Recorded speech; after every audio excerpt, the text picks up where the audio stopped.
How you doing there? Welcome back to Babylon Talmud. Today we're studying Daf Chafalef, Daf 21 of Masechta Nedarim. Friends, friends, you know what today's Daf talks about? Let's see, what is today's Daf talking about? Well, first of all, today's Daf talks about haggling.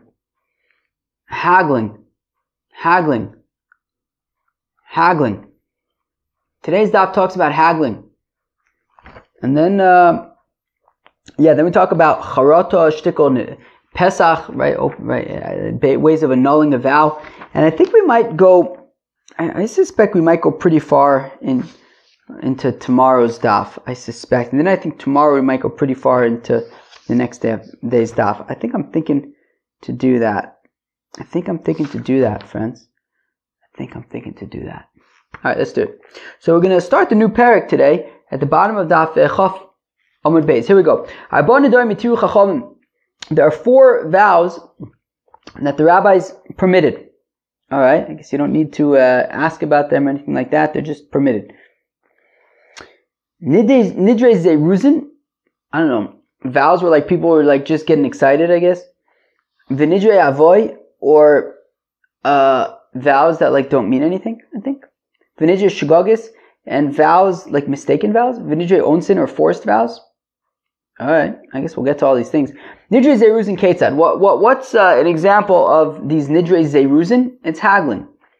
Hayimocher Chayfetz. So you have a guy, he's selling epis. It doesn't really work like this anymore. You can't really go to Shuk Machne Yehuda and they tell you, you want a falafel, it's 100 shekels. You can't be like, what? I'll give you 10. It doesn't go, which is, falafel's not 100 shekels. But, man, there's some places that are expensive. Shuk Machne Yehuda is not so cheap anymore, I think. I don't know, maybe it is. I don't know. That's the thing. I pay what they tell me, and that's exactly what we're saying. You don't go to Shuk Machne Yehuda and order nuts, and they tell you the price, and you ask if you could, give half. It doesn't work like that. But apparently it used to work like that, because Hayamocher Chayfetz, you have a fellow who's selling epis, he says, on my dead body, I'm not going any lower than a sela, which is 4 dinars. Vehala Omer, Konam Sheni Mosif ala shekel. And the other one says, well, on my dead body, I'm not giving you any more than 2 shekels. No, than 1 shekel, which is 2 dinars. So basically, the first guy is saying, I ain't going no lower than 4 dinars. And the other guy is saying, well, I ain't going any higher than 2 dinars. Shneim rotzim b'shlosha dinar. And look, at the end of the day, both of them really want to settle on 3, right? The seller says 4, knowing that the guy's going to say 2. The guy's saying 2, knowing that the seller is going to, not go for 2, but will accept 3. So they're both basically, instead of just saying like it's 3, they say, they do this whole dance. 4, 2, 3, deal.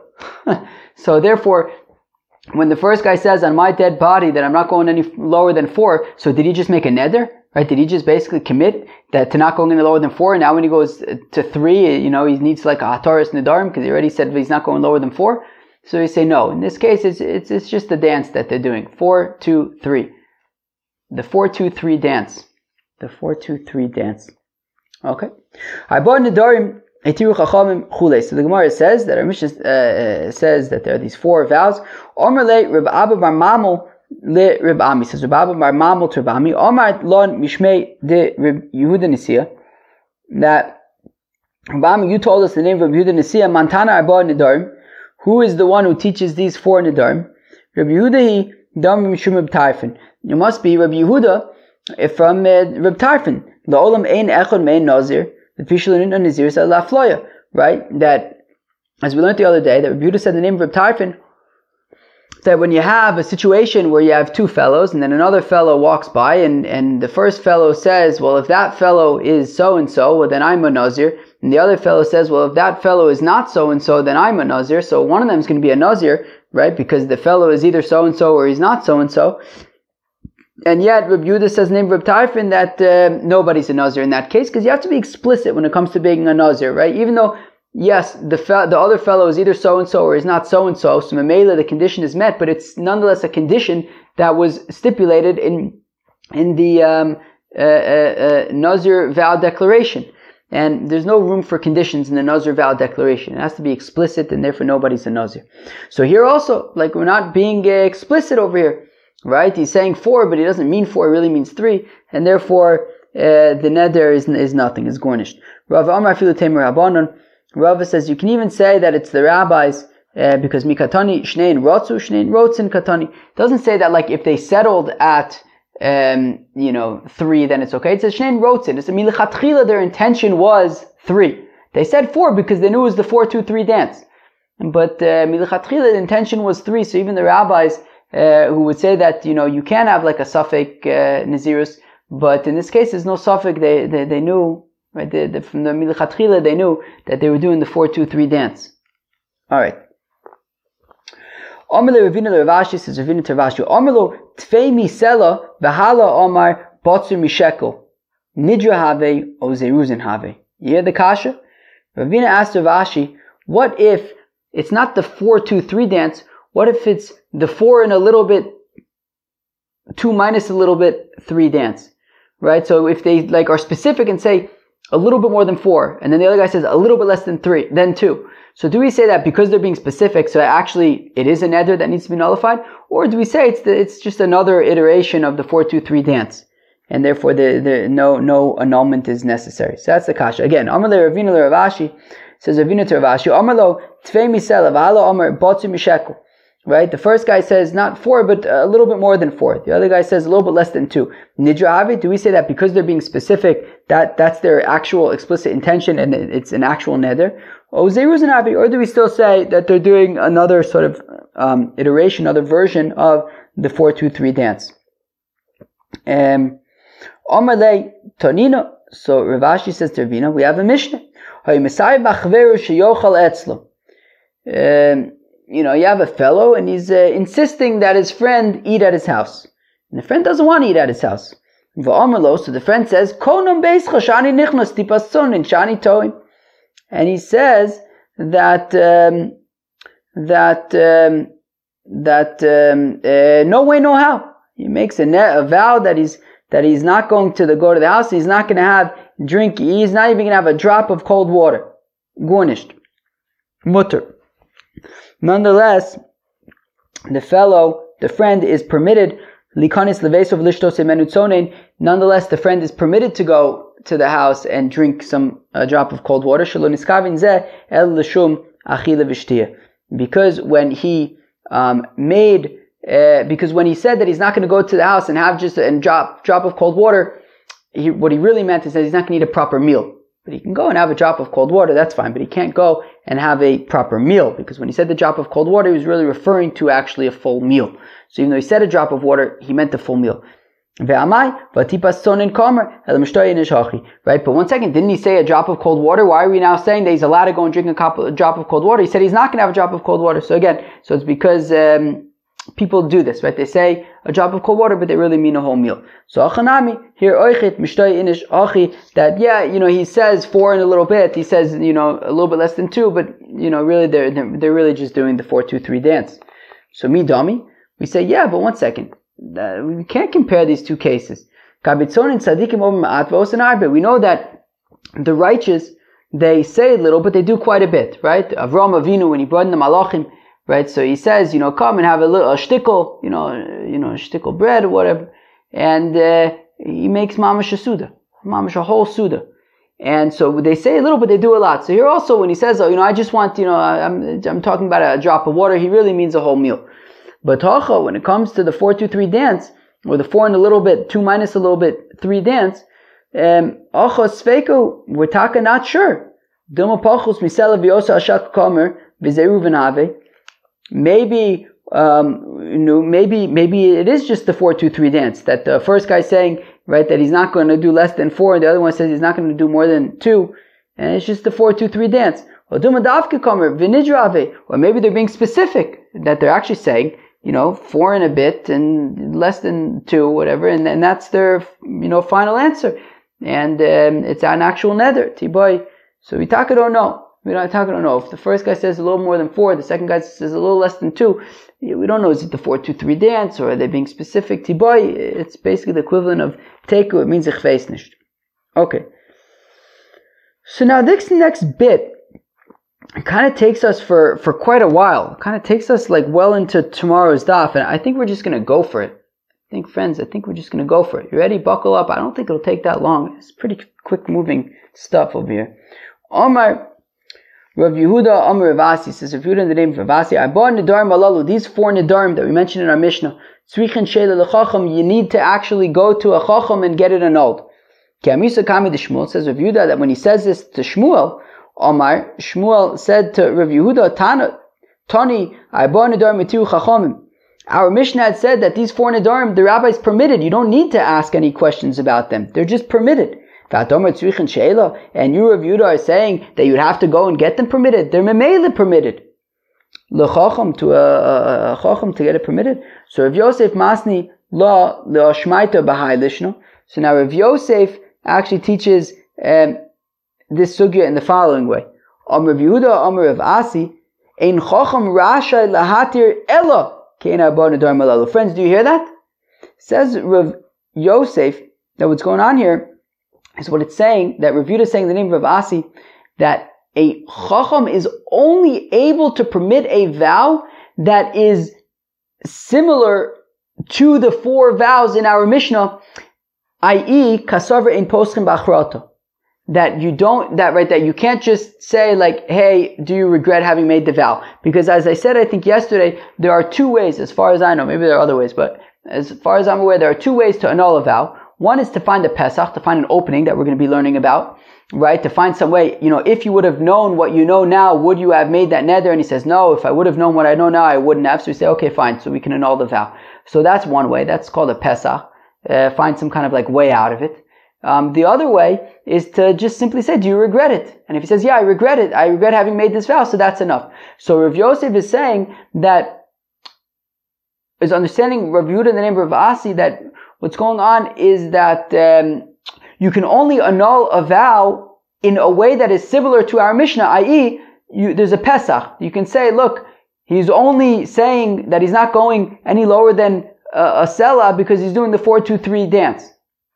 Right, so there's like and therefore there's like, so if there's like a way out of it, an explanation, for, why he didn't actually mean it, so then you can annul the vow, but you wouldn't be able to just, say, hey, do you regret having done it? Right, that would not be enough. Okay, now we're going to see that Rav Huna disagrees. I would also the comment of Rav Huna, a certain fellow came before Rav Huna, Omar Le, so Rav Huna said to the fellow, right, he came, he had a vow, he wanted to get it annulled. Rav Huna says to the fellow, Libcha Allah, that when you made that vow, were you in the right mind? So Amalei Lo, he says, no, I was not in the right mind. Visharye, and so he says, okay, well, if you weren't in the right mind, so then it's permitted. Okay, so Funa basically, right, he said, you weren't in a good place, okay, now you regret having done it, so Funa says that would be enough. I would also the comment of Rabba bar Funa. Now, a certain fellow who made a neder came to Rav Huna's son Rabba bar Funa. Amalei, and Rabba bar Funa says to him, Ilu ayu asar b'nei adam sheifaysucha bo sashah. That if at the time that you made the neder, if there would have been 10 people who would have said to you, like, hey, you don't really want to do this, would you have done it? So Amalei Lo, he says no, v'itiro, and Rabba bar Funa says, okay, well, if you wouldn't have done it in that situation, so then it is permitted. Tanya, we have a brisa that sort of is similar to this machlokas between Rav Huna and his son Rabba bar Funa. Tanya, we learned in the brisa, Rabbi Yehuda Omer says, Rabbi Yehuda Omer lo la'adam lev ze alecha. You could say to a person, look, were you in your right mind when you made that vow? Imam Alav, if he says no, matirino, so then we say, okay, so, don't worry about the vow, it's a no. Rabbi Shmuel bar Yossi Omer says, Rabbi Shmuel bar Yossi, Mishum Aviv, in the name of his father, Omer lo la'adam, we say to a fellow, ilu hayu asar b'nei adam sheifaysucha bo sashah. If there were 10 people who would have convinced you not to make the vow at that time, would you, if they could have appeased you in some way, would you have made the vow? Imam Alav matirinoso, if he says no, I wouldn't have made the vow, so then we can say, okay, don't worry about it, it's annulled. However, also the comment of Rabbi Asi, there was a certain fellow came before Rabbi Asi, Amarle, Kadu Toisa, and Rabbi Asi said to the fellow, do you regret having made the vow? Amarle Lo. He says, meaning, do you regret, if you know that you would now regret it, so would you have made the vow? Right, so, where am I? So, I would also comment of Rabbi Amalei Kaduta is right, so do you regret? So, Amalei Lo, he says, what, do I not regret it? Okay, good, he couldn't just say, yeah, I regret it. He says, do I not? So, Vishaye, so Rabbi says, okay, well, Okay, sounds like, I guess that means you regret it. So he says, all right, yeah, it's annulled. How would also the comment of Belazar? Certain fellow came for Belazar, Amle Bois Nador, and Belazar says, "No, how do you feel now about your vow? Do you still want it to be in place?" Amle Ilom Ragzali Loba Inan Klum says, "Look, if they wouldn't have made me so upset, I wouldn't have made the neder in the first place." Amle Tehei Kibais, good, do whatever you want. The vow is annulled. Itza the Adrusa Levrata. There was a certain woman who made a neder against her daughter, and now she's feeling bad about it. So the comment of Yochanan, she came for Reb Yochanan, Amarla, and he said to her, Ilu havas yodas, if you would have known, the Aman Migeirosech Ola Devratach, that the Yentis in the bungalow colony on Shabbos afternoon are saying about your daughter, Ilu Chomas ba Ima Milin da Aziva, that if the Yentis in the bungalow colony on Shabbos afternoon are saying about your daughter that clearly something's wrong with her, that if her own mother didn't see that there was reason to abandon her, right, then she wouldn't have. Kilu, meaning the fact that her own mother is basically betraying her. There's clearly something wrong with this girl. There's no way that this girl is ever going to marry any of our perfect sons who are studying in yeshiva all the time, and the Rebbeim say what good learners they are. No way. This girl is not going to be for our sons. So, bichdi lo adrusa. I'm sorry, lo adrusa, right? So the Yentis in the bungalow colony on Shabbos afternoon, while they're sitting there eating their low-fat mandel bread. So if you would have known that would be the talk of the Yentis in the bungalow colony on Shabbos afternoon, would you still have made the neder? So mi adrusa, would you have done it? Amrulei lo. And she says, no, of course not. I don't want the Yentis sitting around talking about me on Shabbos afternoon in the bungalow colony. I want them they should talk about somebody else. So Visharia, Rabbi Yochanan says, all right, okay. Yeah, I hear you. I also wouldn't want the Yentis in the bungalow colony on Shabbos afternoon talking about me either. Barbaita de Rabbi Yanai's grandson, Rabbi Yanai Sova's grandson, also the comment of Rabbi Yanai Sova came before Rabbi Yanai Sova. Amalei ilu have a yodas. He says to his grandson, if you were to have known the posrin pinkasech, that they open up your ledger, that when a fellow makes a vow, so then in the heavens they say, who's this fellow making a vow? Why does he think that he's so perfect? Why does he feel so secure that he's not going to violate his vow? And they start looking at his ledger that they have on his permanent record. And they're like looking through his permanent records and seeing everything that he's done. And Rabbi Yanai Sova says to his grandson, if you would have known that this is what happens when you make a vow, minadart, would you have made that vow? Amalei lo, he says, no, of course not. B'shayis, Rabbi Yanai Sova says, all right, don't worry about the vow, it's annulled. Amar Baba Maikra'ah, says Rabbi Abba, where do we see a pasuk that says that we take out the fellow's permanent record when he vows? Ve'acher nedarim levaker, that when a fellow makes a neder, we then look at his permanent record. Ve'afal gav the pasuk Rabbi Yanai, and even though Rabbi Yanai used this as an entrance to nullify the vow by saying, if you would have known that your permanent record was going to be taken out in Shamayim, on lo paschina le beha, we don't use this as an entrance, as a way to find an opening in the vow, because it's a little bit intense, because people might just say that, oh yeah, I wouldn't have made that vow only because they're kind of scared of the permanent record stuff, even though they really would have actually made the vow. We also don't use the following as an opening. My pasach le Rabbi Gamliel lau sava. What did Rabbi Gamliel say to a certain elder? Yesh bote kimad kiros cherev. There are people who utter, and they're like, we have to kill them with sword. We have to pierce them with swords. And the words of the chacham, of the sages, are healing.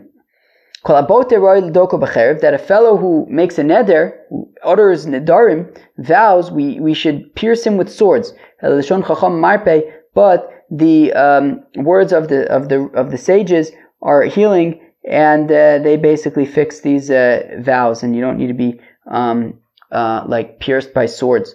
Okay, so but we don't use that as an opening, because because also it might just be like a scare tactic kind of thing, like, if you tell people that by vowing, like, you're like chayiv misa kilu.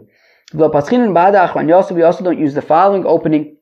The Tanya, as we learn in the Brayso, Reb Nosson says, Reb Nosson, I know there a fellow who makes a vow, ki'ilu bana bama, it's as if he makes a unauthorized altar outside of the temple, and then if he actually fulfills the vow, right? Meaning a fellow makes a vow, that's bad enough. And then if he actually fulfills the vow, which I would imagine is like a good thing, right? You make a vow and you fulfill it, but we're saying punkt fakert. No, and if you mekayim it, taka, it's even worse. Ki'ilu makriv olav korban. It's as if you're actually offering an offering on that unsanctioned altar that you built.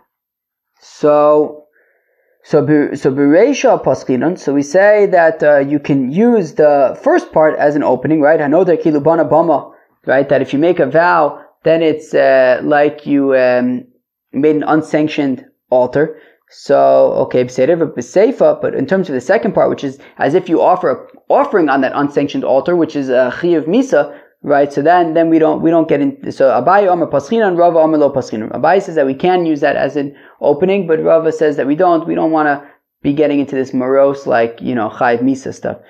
If Kahana Masni Lo Shmaito Ba'adin Lishna. So if Kahana Taka teaches this, like we just taught now, right? That you can use the first part about the bama as a opening, but not the second part about being chayv misa. But Rav Tavyomi Masni Achi, Rav Tavyomi teaches it in the following way: B'seifa lo paschinon. That when it comes to the seifa, the part about offering, it's as if you made an offering on an unsanctioned altar, which is like a chiyuv misa. Okay, everyone agrees that you're not going to get into that and use that as an opening, because we don't want to be like too morose and like scare you into saying that you wouldn't do it. Bereisha, when it comes to the first part about building the unsanctioned altar, Abaye Omer Paschinon, Abaye says we can use that as an opening, right? To say like, look, do you know that making a vow is like building an unsanctioned altar? Rava Omer Lo Paschinon, Rava says that we don't use that as an opening either. Vilchsa, and the halacha is Lo Paschinon, we don't use as an opening Lo Bereisha, Lo Besefa, neither part of it. Not the part about building an altar, and not the part about offering sacrifices on it, unsanctioned sacrifices on an unsanctioned altar. And we also don't use the following as an opening. The Shmuel of Shmuel, the Amar Shmuel that says Shmuel, that even if a fellow fulfills his neder, so you would think it's a good thing. We say no, you should get it annulled rather than fulfill it. And if you fulfill your vow, you're considered a nudnik. Amar Ababo, Maikra. Rabbo says, how do we know that people who fulfill vows are called nudniks? That if you refrain from vowing, then you will avoid sin. And we have the pasuk of Techdal in two places. People are making noise outside, I think. Ksivacha, it says over here, Kisechdo Lindor. It says if you refrain from vowing, and it says Sham Rishoyim Chod L'Rogas, that in the grave, the wicked, the nudniks, they are no longer angering. So we see that a fellow who vows is called a nudnik. Amar Rav Yosef Afanu Nami Tanina, and Rav Yosef also says that we also learn in our Mishnah Kinidrek Sherim Lo Amar Klum, that if a fellow says that he's not gonna, right like the vows of the kosher people, he's not going to eat pizza, or like, am I going to eat your pizza? So Lo Amar Klum, it's irrelevant. But if he says it's like the vows of the nudniks, so then it counts, because nudniks make vows, kosher people don't.